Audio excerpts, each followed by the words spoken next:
Mais faites le taire! Faites le taire avec Tom Villa. Bonjour Tom. Bonjour Jean-Marc, bonjour Julie. Et ce matin, vous êtes face à Jean-Luc Reichmann en ce moment qui a un emploi du temps bien rempli. Bonjour Jean-Luc. Bonjour. Grosse actu en ce moment, vous avez les 12 coups de Noël pour le réveillon. Oui. La version de Noël de votre émission du midi avec une guirlande, 3 boules, du bêtisier, le tout pour les restos du cœur. Non, histoire de bien rappeler quand même à ceux qui mangent du saumon que dehors, tout le monde ne peut pas se payer une sardine. Bravo. Bah oui, c'est bien à Noël. De toute façon, c'est réglé comme du papier à musique. Ça fait 15 ans à peu près, avec Attention à la marche à l'époque, Reichmann à Noël, Arthur au Nouvel An et Nikos le reste de l'année. Et puis le 2 janvier, vous allez présenter Puppets, le grand show des marionnettes. C'est très bien d'avoir gardé le côté américain parce que en français, ça faisait marionnettes, le grand spectacle des marionnettes. Il y avait 2 fois marionnettes, c'est débile. Puppets, qui est un concours de marionnettes, je cite le communiqué de presse, amateurs ou professionnels, seuls ou en groupe, les meilleurs marionnettistes s'affrontent dans des numéros insolites.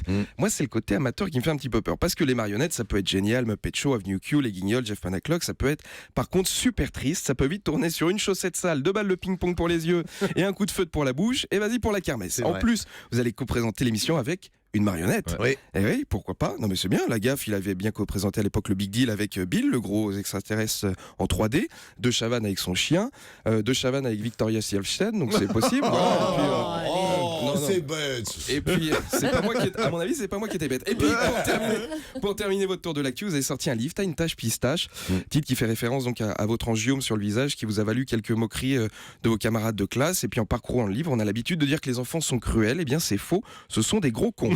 Mais non, Non, mais on c'est peut pas vrai. dire ça. Mais si.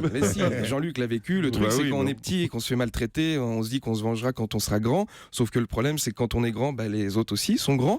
Donc, c'est plus compliqué. Mais votre vengeance, à vous, elle est bien plus forte que toutes ces moqueries, puisque aujourd'hui, vous êtes un des animateurs préférés des Français. Et quand tu regardes bien, en fait, tous les gens populaires ont un petit truc en plus. Vous avez votre petite tâche, Mimi Mati, sa taille, les Bogdanov. Voilà. Jamel, il a son bras. Yannick Noah, il a pas de godasse.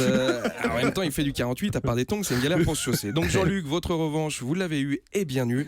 Rendez-vous le 24 pour les 12 coups de Noël. Avec le Père Noël, a priori, qui va apporter des cadeaux. Enfin, Père Noël, à mon avis, c'est Jean-Pierre Foucault avec une barbe. Bonne journée. Merci beaucoup. Tom Villa, que vous pouvez aller voir sur scène à l'Apollo Théâtre. Et vous faites également la première partie Oui. de Jeff Panaclock. Aux Folies Bergères. Voilà, je viens vous voir ce soir. Avec Promis. grand plaisir.